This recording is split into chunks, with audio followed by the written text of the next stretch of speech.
ठीक है। Thank you. Lockdown खत्म ना होता तो कितना अच्छा होता। अब मैं आपके बिना कैसे रहूंगी? मैं भी तो अपनी बीवी को छोड़ के नहीं जाना चाहता, लेकिन क्या करूं, काम में जाना पड़ेगा ना। आई शपथ जल्दी आ जाऊंगा, ठीक है? शेखर। दादा। हाँ दादा। अरे वो तेरे दोस्त ने पैसा लिया था, उसका क्या हुआ? दादा वो लॉकडाउन की वजह से अभी तक लौटा नहीं पाया। मैं जल्दी से जल्दी उससे लेके दे देता हूँ। देख धंधा मंदा चल रहा है, ठीक है?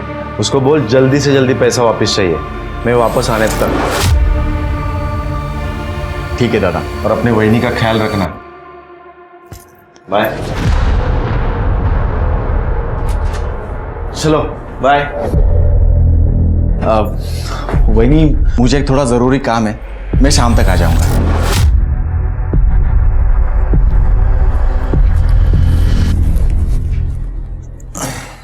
बाय।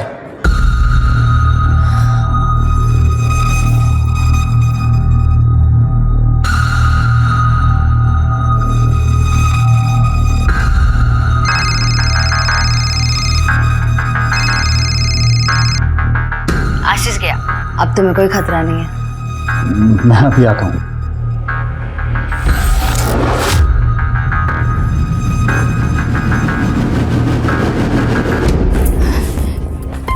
तुम्हें शर्म नहीं आती? मेरे भाई का घर तोड़ के क्या अपना घर बचा रहेगा? मैं तुम्हें मानसी बहनी के पास बिल्कुल जाने नहीं दूंगी। तू रोकेगी मुझे?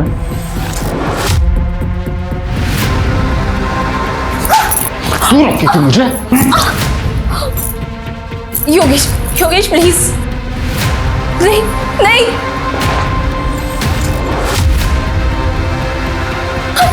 मुझे रोकेगी तू? हाँ? तू रोकेगी? योगेश नहीं प्लीज। क्या कर रहा है तू? खबरदार मेरी बहू पर हाथ उठाए तो फिर इसे कहो कि काम से काम रखे, वरना खाएगी। और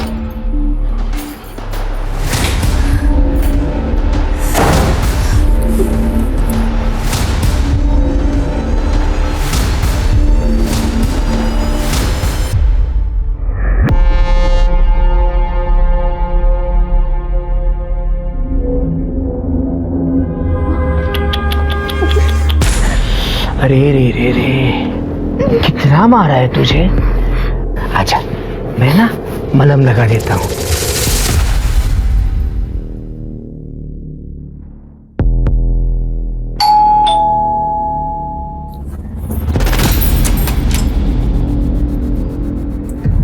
अरे चोरों की तरह नहीं, शेरों की तरह।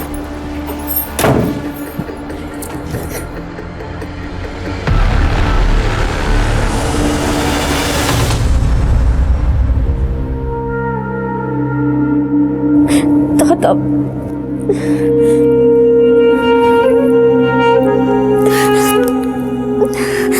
शेखर, शेखर फोन उठाओ।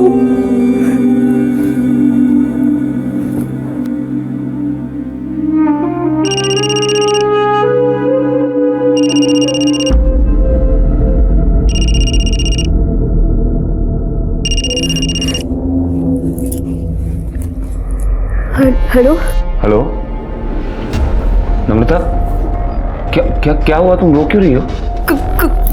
कुछ नहीं हुआ, मैं ठीक हूँ। मुझे कुछ ठीक नहीं लग रहा है, सच सच बताओ क्या हुआ है? सुधीर, योगेश फिर से मानसी वहिनी के पास चला गया। मेरी जिंदगी बर्बाद हो गई है। मुझे कुछ समझ में नहीं आ रहा, मैं क्या करूँ? तुम परेशान मत हो, मैं आ रहा हूँ तुमसे मिलने। नहीं नहीं सुधीर, तुम यहाँ मत आना, वरना किसी ने तुम्हें यहाँ पे देख लिया ना, मेरी परेशानियां और भी बढ़ जाएंगी। अरे मुझे कुछ नहीं सुनना। और सुनो, मैं तुम्हारे घर के पीछे आ रहा हूँ, तुम बाहर आ जाना मुझसे मिलने, ठीक है?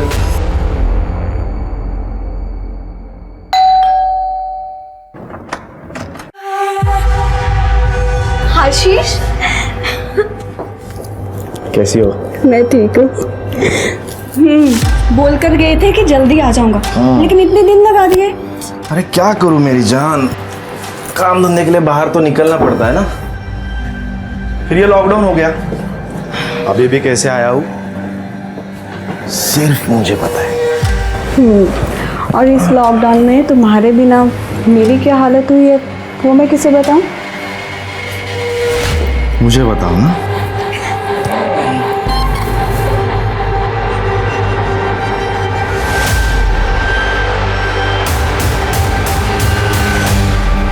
रिश्ता कोई भी हो, भरोसा और सुरक्षा का विश्वास ही उस रिश्ते को विश्वसनीय बनाता है। जहां ज्यादातर लोग अपने संबंधों को पूरी सच्चाई और ईमानदारी से निभाते हैं, तो वहीं अपने शातिरपने में माहिर कुछ लोग खुद को सबसे बड़ा हितैषी दिखाते तो हैं, लेकिन मौका मिलते ही भरोसा तोड़ने से नहीं चूकते। अब इस केस को ही ले लीजिए। पति पत्नी के रिश्ते में बंधे आशीष और मानसी ने एक दूसरे को अंधेरे में रखा। एक दूसरे के प्रति उनका भरोसा अवैध संबंधों की हवस की भेंट चढ़ गया। लेकिन क्या उस हवस की चादर को ओढ़कर वे जिंदगी भर छिपे रह पाएंगे?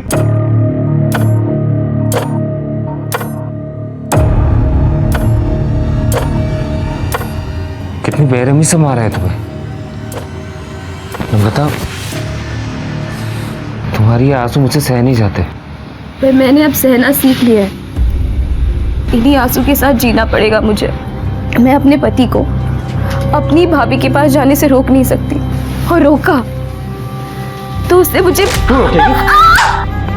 पति जो अपनी पत्नी की बिल्कुल इज्जत नहीं करता, और दूसरा मेरा ससुर जो मेरी इज्जत के पीछे पड़ा हुआ है। एक चोट देता है और दूसरा मरहम लगाने पहुंच जाता है, यहाँ वहां छूता है मुझे। तो तुम चुप क्यों हो? हाँ, अपने भाइयों से बात क्यों नहीं करती? मैंने आशीष दादा को बताया था, पर उन्हें मेरी बातों पर भरोसा ही नहीं है। उन्हें तो बस अपनी बीवी पे भरोसा है। और दूसरा शेखर जो मेरा फोन ही नहीं उठाता। सब अपने अपने लाइफ में बिजी है। किसी को परवाह ही नहीं है कि उनकी बहन की जिंदगी में क्या होता है। नम्रता, सुनो, तुम चिंता मत करो। देखो, मैं तुम्हारा सबसे अच्छा दोस्त हूँ। इस सिचुएशन में मुझसे जो कुछ भी होगा मैं करूँगा।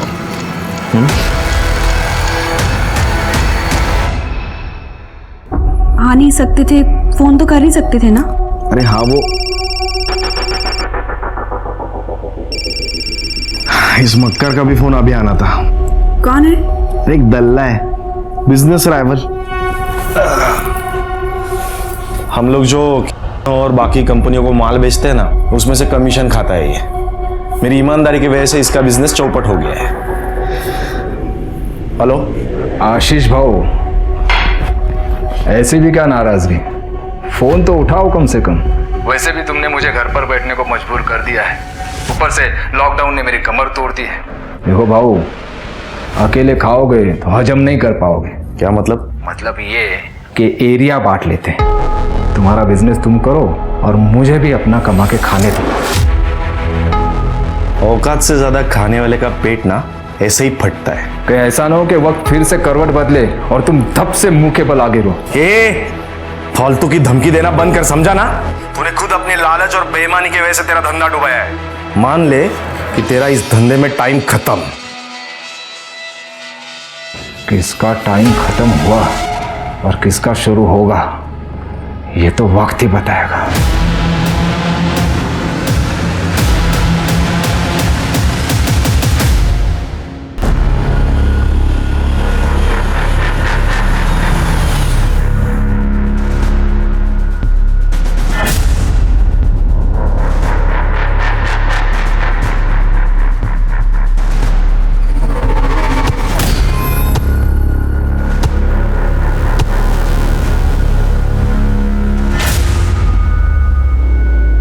लो, तुम मिठाई खाओ। मिठाई? क्या महेश, तूने खरीदे हुए शेयर्स की हालत क्या देखा ना बाजार में? सब गिर रहे हैं, अब तू मिठाई खिला रहे। केदार भाऊ, मेरी कुंडली से शनि की 7.5 हमेशा के लिए दूर हो गई है। अब मैं अपना पुराना बिजनेस फिर से शुरू करने जा रहा हूँ। तुम मिठाई खाओ, मिठाई खाओ। ठीक है, ठीक है। और रही बात शेयर्स की, तो तुम्हारे खरीदे हुए शेयर्स तो बड़ा उछाल मार रहे हैं। केदार भाऊ, तुम्हारी जिंदगी में कोई उछाल नहीं आ रहा। महेश, मेरी जिंदगी में बहुत जल्द उछाल आने वाला है। तो जानता है, मेरा बेटा योगेश नम्रता को, मेरी बहू को आए दिन मारते रहता है। अब उसकी बेरुखी से तंग आकर वो जल्द ही मेरी बाहों में आने वाली है। ये बात, अब इस बात पर तू मिठाई खा ले। कौन आ गया?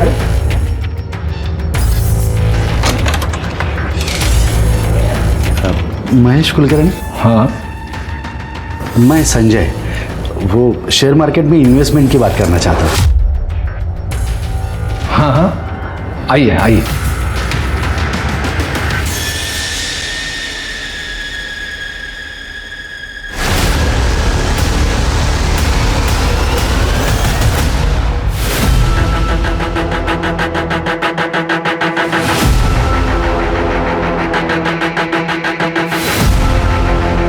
रुको रुको इधर रुको।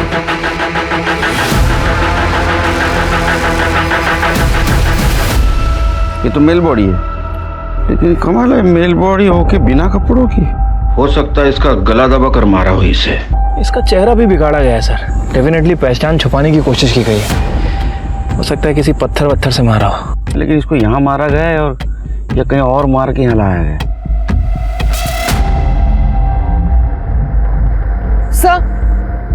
सर ये कच्ची सड़क आगे तक जाती है, शायद कोई गाड़ी आके ये लाश फेंक के यहीं से गई होगी।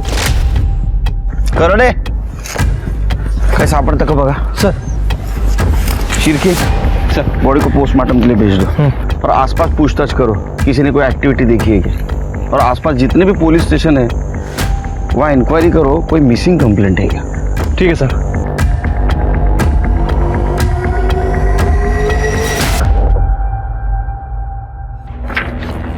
सर, आपका शक सही निकला। गला दबाकर ही मारा गया था और उसके बाद उसका चेहरा बिगाड़कर उसकी पहचान छुपाने की कोशिश की गई है। ये देखिए, पीएम रिपोर्ट में मेंशन है कि उसकी मौत 29 जून को दिन में 11:30 से 12:30 के बीच में हुई है। और सर, उसके पहले उसके साथ सेक्सुअल एक्टिविटीज़ भी हुई हैं। तो ये औरत के चक्कर में तो ये मर्डर नहीं हुआ। सर, लग तो ऐसा ही रहा है। सर बॉडी की डिटेल से कोई मिसिंग कंप्लेंट मैच नहीं हुई है और जहाँ ये लाश मिली वहाँ रोड के अलावा और कोई आबादी नहीं है, इसलिए कोई डिटेल्स नहीं मिल पाई। ठीक है, इस मर्डर केस की इन्वेस्टिगेशन शुरू कर दो और फोटोग्राफ आसपास के पुलिस स्टेशन में सर्कुलेट कर दो और बॉडी का डीएनए टेस्ट भी करवाओ। ठीक है सर।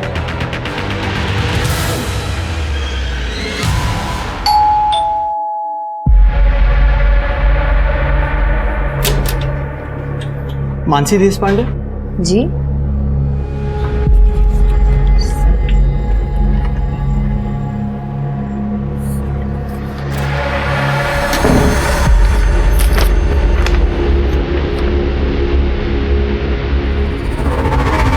क्या? आशीष का डेथ सर्टिफिकेट? हे भगवान, ये क्या हो गया? आशीष, वही क्या है? हे भगवान।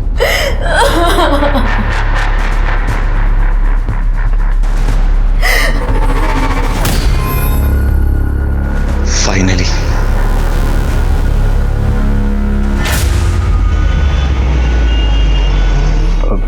ठीक है, मैं बोल दे।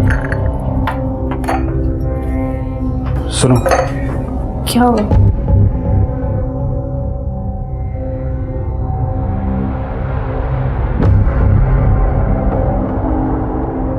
आशीष दादा नहीं रहे अब।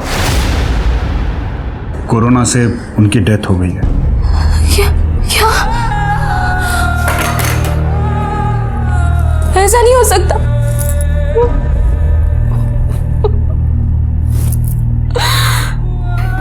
संभालो अपने आप को। अब वैसे भी हमारे रास्ते का कांटा तो निकल ही गया ना। मैं तुमसे तलाक देके मानसी से शादी कर लूंगा।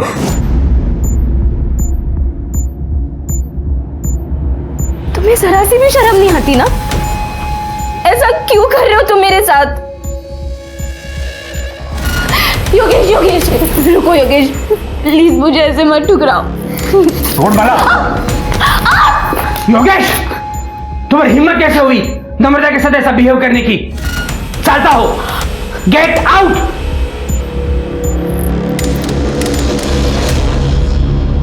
नम्रता, उठ जा।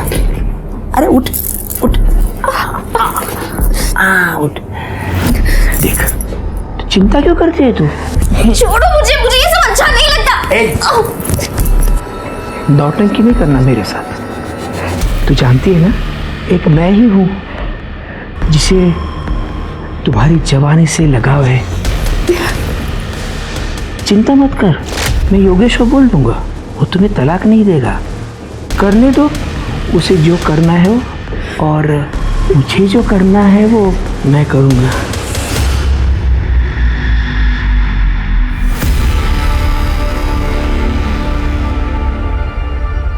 ये नंबर क्यों नहीं लग रहा है? ये आशीष का नंबर कई हफ्तों से स्विच ऑफ क्यों आ रहा है? सब कुछ ठीक हो बस।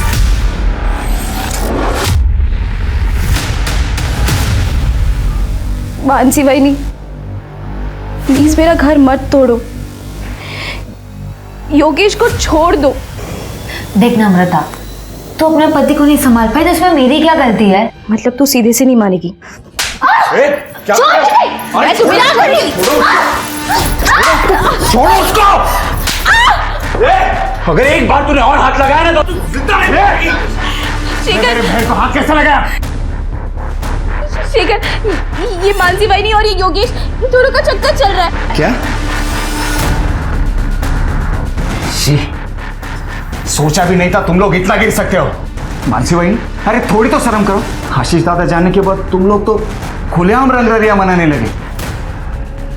नम्रता, तू काळजी नको करो। मेरे जीते जी मैं ये होने नहीं दूंगा। सर, हमारे पारिवारिक प्रॉपर्टी का बंटवारा करना है। प्रॉपर्टी में कितने बंटवारे? जी, ये मेरे बड़े भाई का डेथ सर्टिफिकेट है। अभी हाल ही में उनकी कोरोना से डेथ हुई है। उनकी एक बीवी है मानसी, और मेरी छोटी बहन है नम्रता। इन दोनों का हक बनता है। ऐसा कोई तरीका है जिसे ये मानसी को इस प्रॉपर्टी में से कुछ भी ना मिले? इसलिए हमें ये प्रूव करना होगा कि लीगली वो तुम्हारे भाई की वाइफ है ही नहीं। और दूसरी बात, वो किसी और से शादी कर ले तो उन्हें प्रॉपर्टी का कोई भी हिस्सा नहीं मिल सकता। जी, थैंक यू।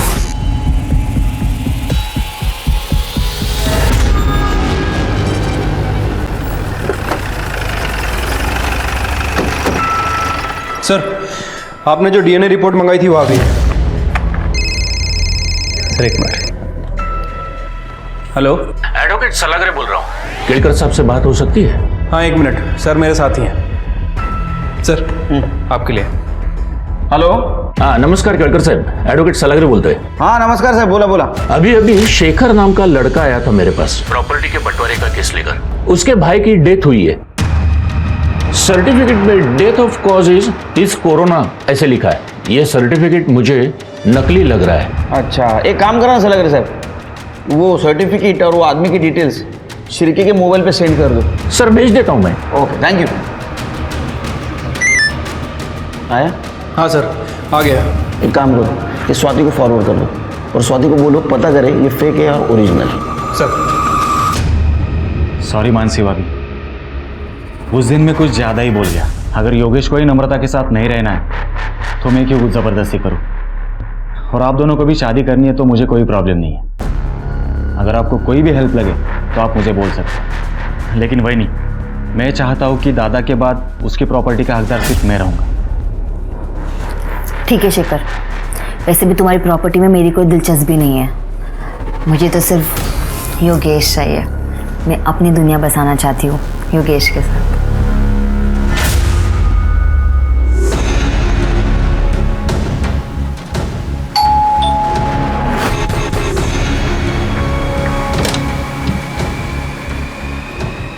आशीष, आइए ना।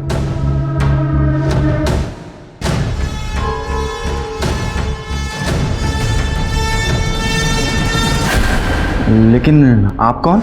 मैं आशीष की वाइफ कविता। क्या क्या? क्या झूठ बोल रही है आप? आशीष दादा की वाइफ तो ये है मानसी। ये आप क्या कह रहे हैं? आशीष की वाइफ मैं हूँ कविता। अगर आपको विश्वास नहीं होता ना, ये मैरिज सर्टिफिकेट देखिए।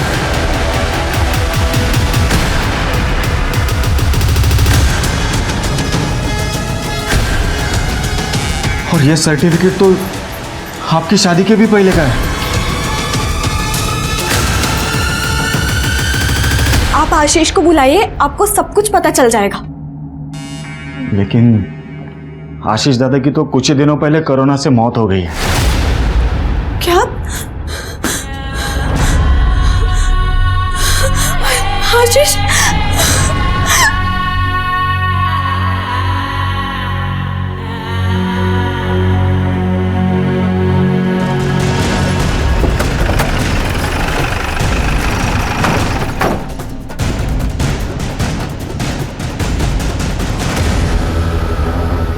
आप में से शेखर कौन है? सर शेखर मैं हूँ। आपके भाई की कोरोना से मौत हुई, आपको कैसे पता चला? जो सर्टिफिकेट आपने लॉयर को सबमिट किया था, कहाँ से मिला था आपको? सर वो सर्टिफिकेट तो कुरियर से आया था। हाँ सर, कुरियर तो मैंने खुद रिसीव किया था। देखो ये यही था। हाँ सर, सर्टिफिकेट तो यही था। ये फेक है क्या? मैं जानती थी यहाँ कुछ ना कुछ तो गलत हो रहा है। आप?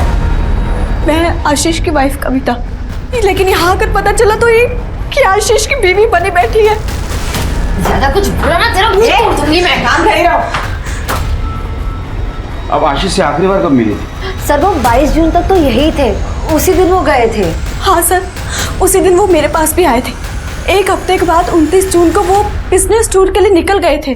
अब कभी लंबा इंतजार मत करवाना, और अगर जल्दी नहीं आए ना तुम तो मैं वहाँ पर आ जाऊंगी। चिंता मत करो, हफ्ते 10 दिन में वापस आ जाऊंगा। यार कैब बुक करना भूल गया मैं। तुम पहले कैब बुक कर लो। नहीं यार, लेट हो जाएगा। मैं एक काम करता हूँ, बाप्पा चौक में जाके कैब ले लेता हूँ। साहब, आशीष ने मुझे इस घर और शेखर के बारे में बताया था, और बहुत दिन तक जब आशीष का नंबर स्विच ऑफ गया और ना ही कोई कांटेक्ट हो पाया, तो मैं उसे ढूंढते ढूंढते यहाँ तक आ गई। और सर आशीष दादा भी 22 जून के बाद वापस घर आए ही नहीं। हाँ सर, वो सिन्नर जाने का कह के गए थे। आशीष की किसी के साथ दुश्मनी थी? नहीं सर, उनकी किसी के साथ कोई दुश्मनी नहीं थी। दादा एकदम सीधे आदमी थे, वो सिर्फ अपने काम से काम रखते थे। सब महेश कुलकर्णी, ये आशीष का कॉम्पिटिटर हुआ करता था। आशीष ने अपनी मेहनत और ईमानदारी से उसका विश्वास जीत लिया था, और जिसकी वजह से महेश का कमीशन का धंधा भी चौपट हो गया था। और फिर एक दिन उसने आशीष को फोन पर धमकी भी दी थी कि ऐसा ना हो कि वक्त फिर से करवट बदले और तुम धप से मुंह के बल आगे रो। फालतू की धमकी देना बंद कर, समझा ना?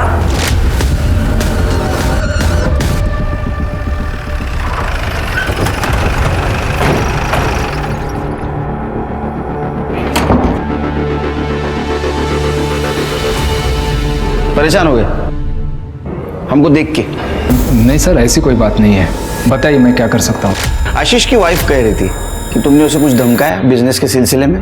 सर बिजनेस में ये सब होते रहता है। आशीष ने मेरा धंधा चौपट कर दिया था तो गुस्सा तो आएगा ही, फिर भी मैंने समझौते के लिए उसे फ़ोन किया था सर।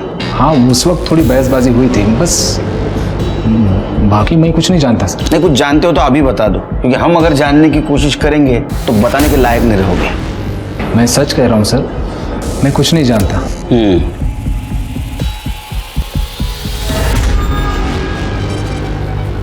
सर मुझे तो इस शेखर का ही हाथ लग रहा है, क्योंकि प्रॉपर्टी के बंटवारे को लेके वो डायरेक्ट लॉयर के पास चला गया।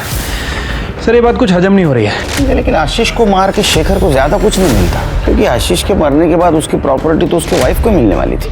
ये महेश हमसे कुछ छुपा रहा है। एक काम करो, महेश का सीडीआर रिपोर्ट और मोबाइल लोकेशन ट्रैक करो, और ये जो फेक डेथ सर्टिफिकेट मिला था वो किसने बनवाया था ये भी चेक करो। शायद उससे हमें पता चले कि आशीष के साथ एक्चुअल में क्या हुआ था। ठीक है सर।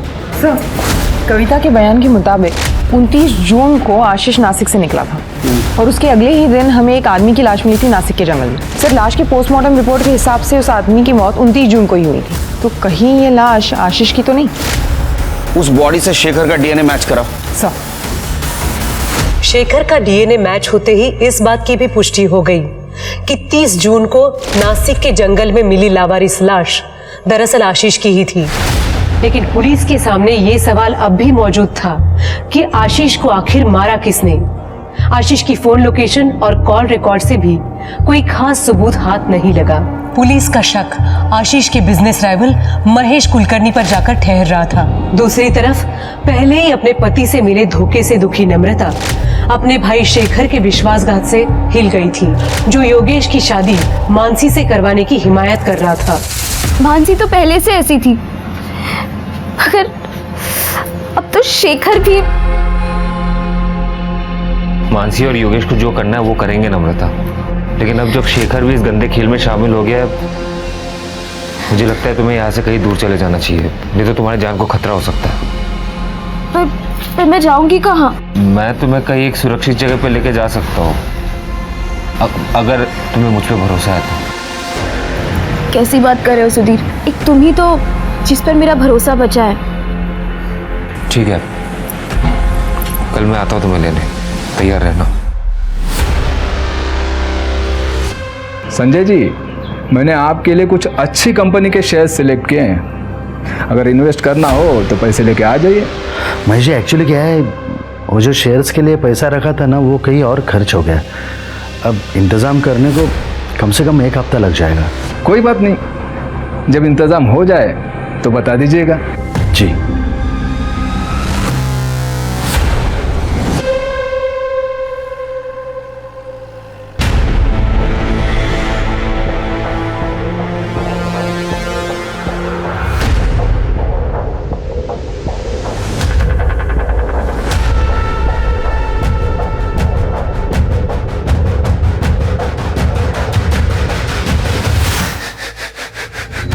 नम्रता, नम्रता, नम्रता, क्या है?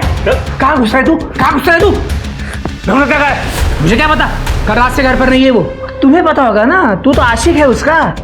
बता कहाँ छुपा के रखा है उसे? मुझे नहीं पता नम्रता कहाँ पे है। भैया किसी और के साथ भाग के। सच सच बता नम्रता कहाँ है? तुम लोग उसे बहुत परेशान करते हो, मुझे पता है। कहाँ छुपा के रखा है? कहाँ छुपा के रखा है? हिम्मत कैसे हुई तेरे मेरे बाबा को हाथ लगाने की? हाँ, हिम्मत कैसे हुई? छुपा के रखा है, मैं उसे ढूंढ के निकालूंगा, मैं बोल रहा हूँ। अरे जा जा, नम्रता जहाँ भी होगा ना, मैं पता लगा के रहूंगा। चल निकल। नम्रता कहाँ है? चल, पता लगाता है साला। कातिल बहुत चालाक है शेर के, और इसलिए उसने कोरोना का सहारा लिया। लेकिन सबसे बड़ा सवाल यह है कि आशीष को कहाँ मारा गया, क्योंकि कविता के बयान और आशीष के कॉल डिटेल्स के मुताबिक वो घर से 11 बजे निकला था और उसकी मौत 11:30 से 12:30 के बीच में। तो इसका मतलब उसको रास्ते में ही मारा गया। सर कविता ने हमें बताया था कि आशीष ने घर से कैब बुकिंग की थी। वो पैदल बापा चौक तक गया, जो वहाँ से 200 मीटर की दूरी पर। सर हो सकता है इसी बीच आशीष को किडनैप करके मार दिया गया हो, या फिर कातिल उसी कैब में हो। सर लेकिन अगर कातिल ने आशीष को सिन्नर में मारा तो उसकी लाश को नासिक के जंगलों में क्यों फेंक दी? जाहिर सी बात है स्वाति, कातिल नहीं चाहता था कि वो लाश आसानी से किसी को मिले, इसलिए उसने जंगल में उस बॉडी को डंप किया। अरे कहाँ जा रहे हैं? चल बात कर। अरे करणे येऊ दे त्यांना, लोकांच्या तक्रारी ऐकण्यासाठी जडना पडीकडे। सर ये नम्रता गायब हो गई है सर। क्या? सर उसके पति योगेश और आशीष की बीवी मानसी, इन दोनों के बीच में अफेयर चल रहा है सर। सर मुझे पक्का यकीन है इन दोनों ने गायब किया सर। आप उन दोनों को छोड़ना नहीं सर, प्लीज। गायब कौन कर सकता है लेकिन नम्रता को? सर शेखर उसका भाई सर वो भी ये कर सकता है सर। ये योगेश और मानसी की शादी को रोकने के बजाय वो उसे सपोर्ट कर रहा है प्रॉपर्टी के चक्कर में सर। और नम्रता ने उसे वार्निंग दिया कि अगर उसने ऐसे किया तो प्रॉपर्टी में अपना हिस्सा वो नहीं छोड़ेगी। इन सबसे पूछताछ करनी होगी। अरे सर हमें नहीं पता वो कहाँ चली गई है। हाँ सर, एकदम कैरेक्टरलेस औरत थी, कितनों के साथ उसके चक्कर थे सर, और उसमें से ये एक सुधीर भी है, पूछिए उसको। और सर एक बार तो उस कमीनी के लिए इसने मुझे मारा भी था, पूछो। को जानवर को तार मारा तूने? हाँ? सब मार क्या होती है ना, मैं तुझे बताता हूँ। तुझे क्यों इतनी तकलीफ हो रही है? हाँ? तेरा अफेयर चल रहा है क्या उस कमीनी के साथ? तेरे जैसा नहीं समझा, और ना ही वो मानसी की तरह है कि पति होने के बावजूद यहाँ मुंह मारे। तो तुम लोग कर रहे हो। अगर नम्रता को कुछ भी हुआ ना तो मैं तुम लोगों को छोड़ूंगा नहीं। एक तरफा ही सही, लेकिन मैं उससे बहुत प्यार करता हूँ। छोड़ मुझे, छोड़ूंगा नहीं। अरे सर ये झूठ बोल रहे हैं, उसका कोई चक्कर किसी के साथ नहीं चल रहा था। हाँ मैं मानता हूँ कि मेरा एक तरफा प्यार था उसके लिए, हम दोनों बहुत अच्छे दोस्त थे सर, इसलिए उसने मुझे सब कुछ बताया कि कैसे वो उसे मारता था और इसका ये बाप उसे मलहम लगाने चक्कर में उसको मोलेस्ट करता था सर उसे लगा कि वो इस घर में सुरक्षित नहीं है, उसको मेरी मदद की जरूरत थी। उससे पहले कि मैं उसे कोई सेफ जगह पे लेके जाऊं, इन लोगों ने उसे गायब कर दिया सर। अरे झूठ बोल रहा है सर, खोटा बोलते हैं। ये खुद उसको भगाने के चक्कर में था और अब हम पर आरोप कर रहा है अभी। हाँ सर मैं झूठ नहीं बोल रहा हूँ सर, मेरी बात मानिए सर। आप मुझ पर कैसे इल्जाम लगा सकते हैं सर? आशीष को ढूंढने के लिए आई हूं मैं यहाँ। और तू, तेरा भाई मरा नहीं और तू वकील के पास चला गया, अजीब नहीं लगता तुझे? सबसे ज्यादा शक ना तुम दोनों के ऊपर है। एक सीधा सीधा उगल दे वरना डंडा मार के उगलवाऊंगा। सर मैंने कुछ नहीं किया, मुझे सच में कुछ पता नहीं। सर हमें जितना पता था आपको बता तो दिया। वो सर्टिफिकेट भी कोरियर से आया था।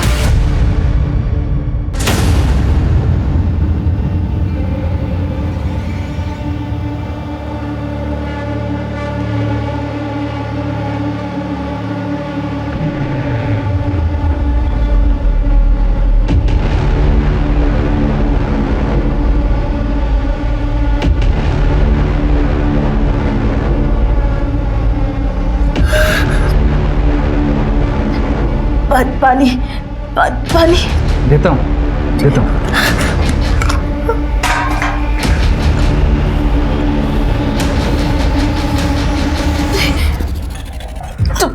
तुम मेरे साथ ये सब क्यों कर रहे? प्लीज प्लीज जाने दो मुझे। जाएगी ना? प्लीज। जाएगी, बाहर जाएगी तू। पहले तेरी जान जाएगी। तेरे भाई ने मुझे डुबाने के लिए जितने पत्थर मेरे गले में बांधे थे ना, उन सबका गिन गिन के बदला लेना है मुझे। नहीं नहीं प्लीज नहीं। ए, चुप।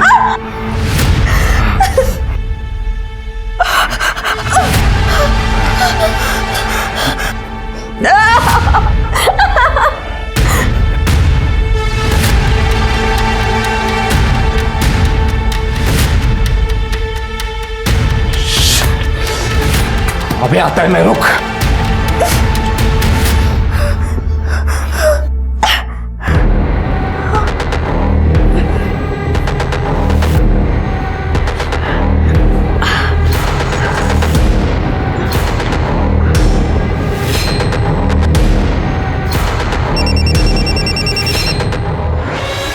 Hello hello hello Sudhir. Namrata, तुम कहाँ पे हो? तुम ठीक तो हो ना? नहीं सुधीर, मुझे इन लोगों ने ना महेश कुलकर्णी के घर पे बांध कर रखा है। ये घोल चौक है ना? हाँ हाँ बस वही। सुनो, तुम फिक्र मत करो, ठीक है? मैं तुरंत आता हूँ वहाँ पे, तुम फिक्र मत करो। हाँ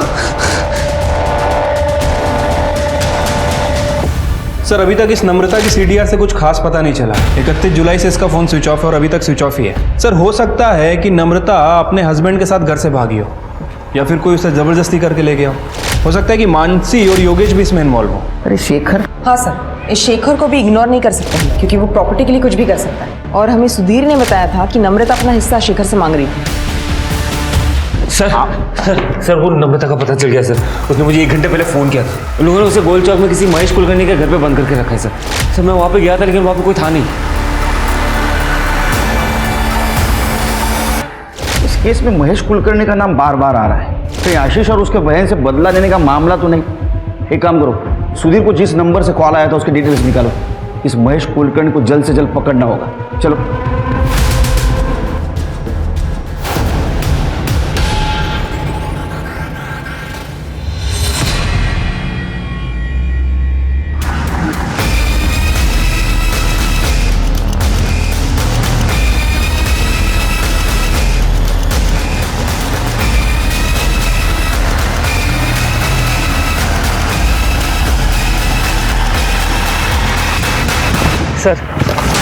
सर यहाँ पे सर ये यहाँ।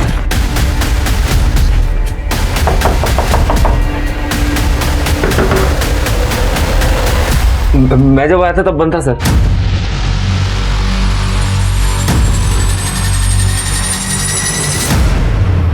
नम्रता चेक करो। सर ये तो मर चुकी है।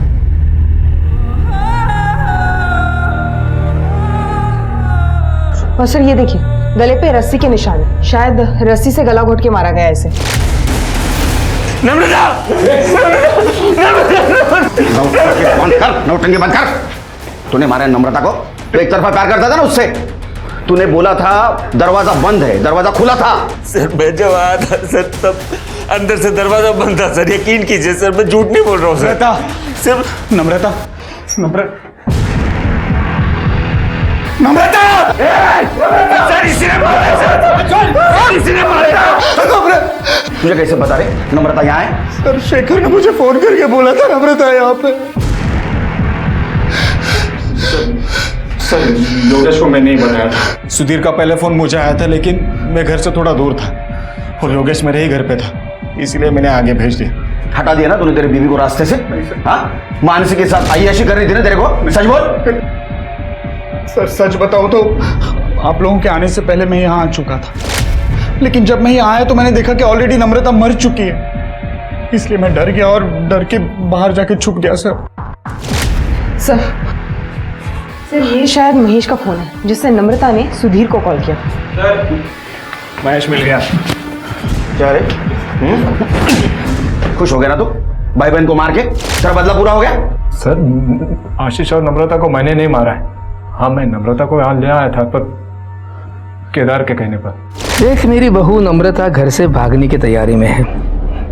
वैसे मेरे बेटे योगेश ने तो उसे जिंदगी से निकाल ही दिया है, अब उसको किसी सुरक्षित जगह की तलाश है। इस स्थिति में उसके भाई का दुश्मन मतलब तू, तेरे उस वाले घर से सुरक्षित और कौन सी जगह हो सकती है?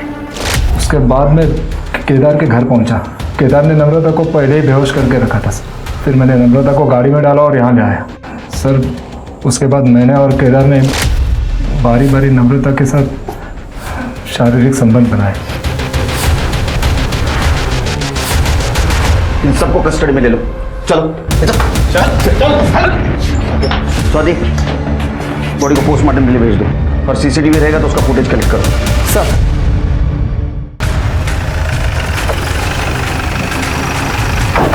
अरे साहब वो महेश झूठ बोल रहा है, एक नंबर का ठगी इंसान है वो, हमेशा औरतों के पीछे पड़ा रहता है, हमारे घर में आता जाता रहता था।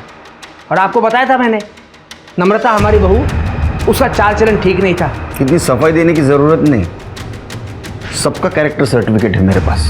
कोई सबूत है आपके पास? आएगा, जिस दिन मेरे हाथ सबूत आएगा मेरा हाथ चलेगा, फिर तेरे हाथ कुछ नहीं रहेगा। ये केदार का सीमेंट सैंपल कलेक्ट करो और क्राइम सीन पे जो कॉन्डोम मिले उससे मैच करवाओ। सर नम्रता की पीएम रिपोर्ट। सर नम्रता की मौत गला घोटने की वजह से हुई है। इसके गले पे रस्सी और कुछ ट्रेसेस भी मिले हुए हैं। इसके अलावा बॉडी पे कहीं कोई स्ट्रगल के निशान नहीं है और मौत 11 से 12 के बीच में हुई है। CCTV footage? नहीं सर, वहाँ कोई सीसीटीवी कैमरा नहीं है। बात समझ में नहीं आ रही शिरके।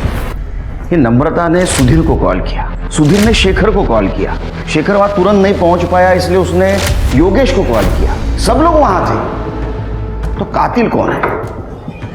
सर ये महेश के मुताबिक केदार को पता था कि नम्रता कहाँ है, लेकिन इस वक्त ये दोनों मर्डर से भी इनकार कर रहे हैं। नहीं शिरके, मुझे किसी पे भरोसा नहीं, क्योंकि आशीष और नम्रता दोनों का मर्डर सेम तरीके से हुआ है, तो हो सकता है इनका कातिल भी एक हो।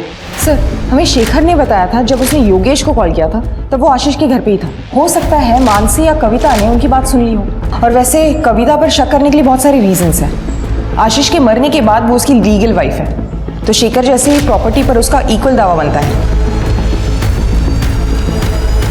सर मैंने नम्रता को नहीं मारा है। और सर मैं भी इस बारे में कुछ नहीं जानती हूँ। उस दिन नेटवर्क इशू होने की वजह से योगेश बाहर गया था सुधीर से बात करने के लिए, और जब योगेश अंदर आया तो उसने मानसी को बताया और मानसी ने मुझे बताया कि किसी ने नम्रता का किडनैप कर लिया है। हाँ सर ये सही कह रही है।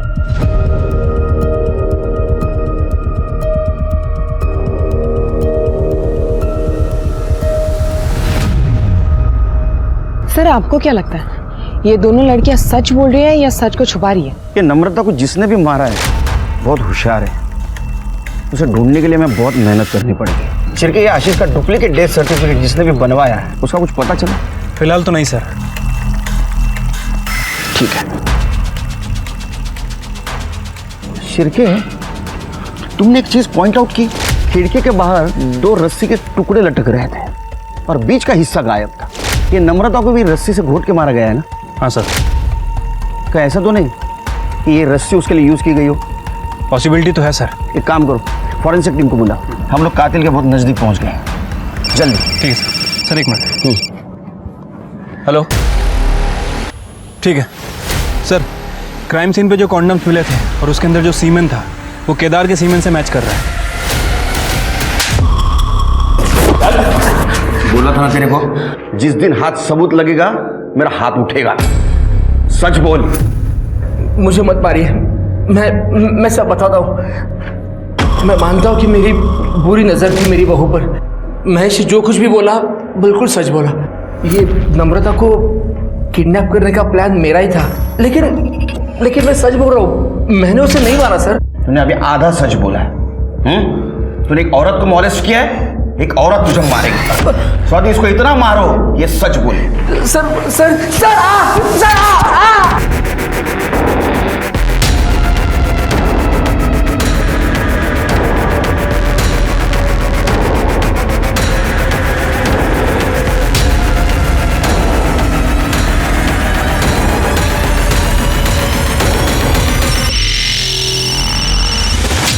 हेलो। कविता किसी को तो मिलने आई है, पर मैं देख नहीं पाया वो किससे मिलने आई है। ठीक है, वो बाहर आने तक वहीं रुको, और अगर पता ना चले वो कौन है तो किसी बहाने से अंदर चले जाना। Okay madam.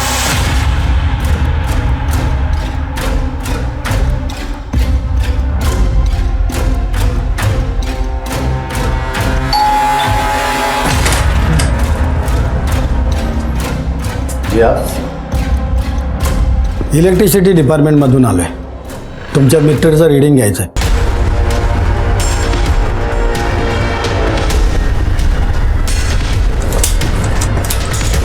सर तुमचं मीटर फॉल्टी आहे, एक आठवड्यामध्ये तुम्हाला नवीन मीटर दिलं जाईल, पण मालकाचा आम्हाला एक फोटो लागेल।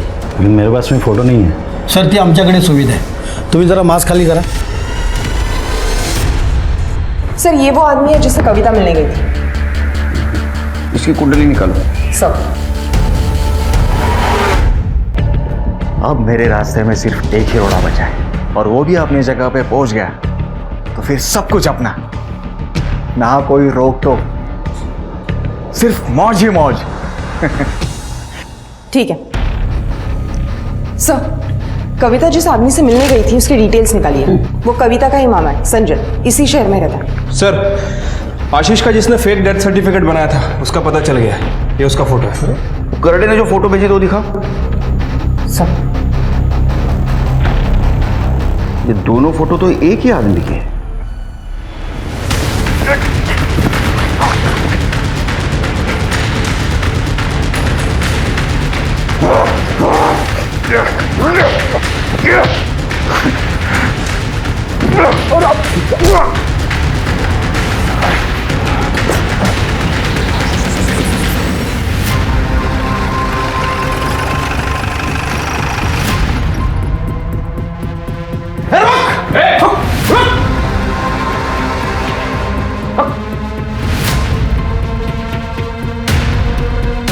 सब इसने नम्रता को मारा है। हमने जब इसे पकड़ने की कोशिश की तो ये हमलावर हो गया। बंद कर अपनी नौटंकी, समझी? ये दोनों फोटो तो एक ही आदमी के हैं। ये देखो, लेकिन इसने आशीष और नम्रता को मारा क्यों होगा? सर 100% प्रॉपर्टी का मामला हो सकता है। प्रॉपर्टी का मामला? अगर प्रॉपर्टी का मामला हो सकता है तो इसका अगला शिकार शेखर हो सकता है। हमें शेखर को बचाना होगा। 1 सेकंड से शेखर बच गया और 1 सेकंड से तू भी बच गया। तुम दोनों के खिलाफ सारे सबूत है हमारे पास। तुम सच बोलो नहीं तो हमारा डंडा बोलेगा। बताती हूँ सर, मैं आशीष से बहुत प्यार करती थी। मुझे बिल्कुल भी अंदाज़ा नहीं था कि वो मुझे इतना बड़ा धोखा देगा। वो अक्सर बिजनेस का नाम लेकर सिनर आया करता था, और जब उसने ज़्यादा से ज़्यादा वक्त यहाँ बिताना शुरू कर दिया तो मुझे उस पर शक होने लगा। फिर मैंने ये बात संजय मामा को बताई। इन्होंने आशीष के इस घर पर नज़र रखनी शुरू कर दी। तब हमें पता चला कि आशीष और मानसी शादी कर इस घर में एक साथ में रह रहे हैं। तब मुझसे ये बात बर्दाश्त नहीं हुई सर। मामा, मैं आशीष को कभी माफ नहीं कर सकती, उसे मारना ही होगा।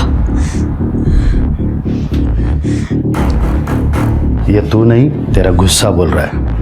नहीं मामा, ये मेरा आखिरी फैसला है। सही मुकान है। उसे मारने के लिए इस घर से अच्छी जगह कोई नहीं हो सकती। Surprise is ready. उठो।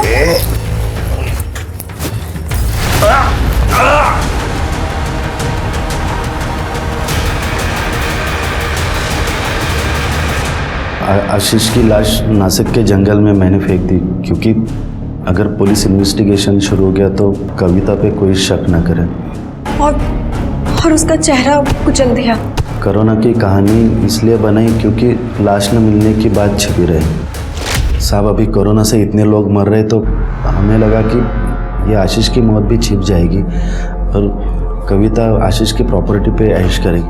लेकिन साहब, जब हम यहाँ आए तो हमें पता चला कि ये आशीष की तो बहुत सारी प्रॉपर्टी है। फिर हमने सोचा साहब, ये प्रॉपर्टी के जितने भी दावेदार हैं उनको सबको एक एक करके रास्ते से हटा देंगे। ये नम्रता के बारे में कैसे पता चला?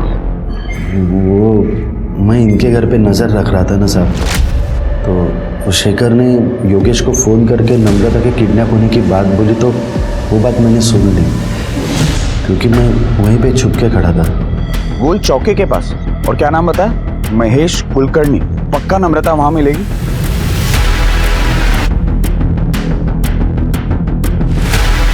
फिर मैं वो एड्रेस पे पहुंचा और नम्रता को गला घोट के मार दिया साहब। मैंने सुधीर को आते हुए देखा। सुधीर ने बहुत कोशिश की दरवाज़ा खोलने की, लेकिन मैंने उसे खोलने नहीं दिया। फिर सुधीर वहाँ से चला गया, फिर मैं भी वहाँ से चला गया सर। नम्रता के बाद सिर्फ अभी शेखर बचा था, उसे मारने ही वाले थे साहब, पकड़े गए। तुम्हें पता है लालच और बेवकूफ़ी में तुमने कितनी लोगों की जिंदगियां बर्बाद कर दी? आप दोनों को तो मौत से भी बदतर शिक्षा होनी चाहिए। रिश्ता कोई भी हो, उसमें प्यार और अपनेपन की नमी बनाए रखकर ही लंबे समय तक साथ चला जा सकता है। और इतना जरूर ध्यान दें कि भरोसा कतई टूट ना पाए, वरना परिणाम के तौर पर कोई न कोई दुर्घटना जरूर होकर रहेगी। अब मैं सोनाली कुलकर्णी आपसे विदा लेती हूँ। फिर मिलेंगे एक नए केस के साथ क्राइम पेट्रोल सतर्क जस्टिस रीलोडेड में। तब तक अपना और अपने परिवार का ख्याल रखिए।